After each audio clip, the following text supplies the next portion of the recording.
So obviously on first look of all of your objects, which I did before I read the tags, is there is a common theme, and I first thought of life. I liked this contemplation here about life. The farmer in the field reaping, right?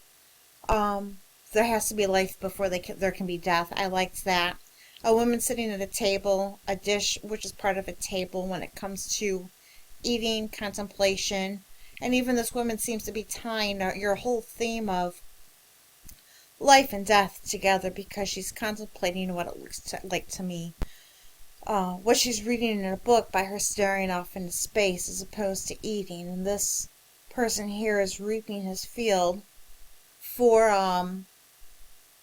to eat, for life, for sustainability. But somebody in here mentioned the COVID-19. I wonder if this could be a possible theme, because while it might not be prevalent in museums today in terms of sickness, disease, death is, right? Death is represented. Life is represented. To be more specific, to dig deeper into the theme of life and death and what's represented here among your objects, and the fact that it just seems that these two objects here, Island of the Dead, and this woman, the reader, they seem so dark, and it just reminds me of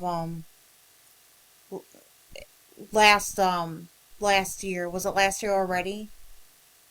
Where we were all going into the depths of a COVID, and then we had to survive this past winter, and now we have new variants coming about. But then there's life, there's hope, right? This is what this plate reminds me of. So I was originally hoping that this video would help move our conversation forward when we meet with, each group meets with Alexandra and I.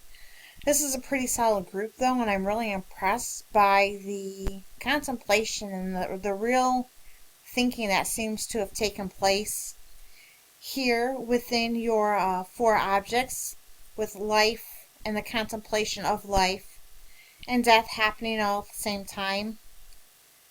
So if you're going to go with the theme of life and death, maybe the one word that ties it all together could be COVID. I'm not sure. This is your project, but I'm thinking that out of these four objects, you have a 3-page PDF where you still need to put in some white space and create a narrative. And it's always suggested to use one word. What's the one word that you would use to tie or create a thread that ties all these objects together?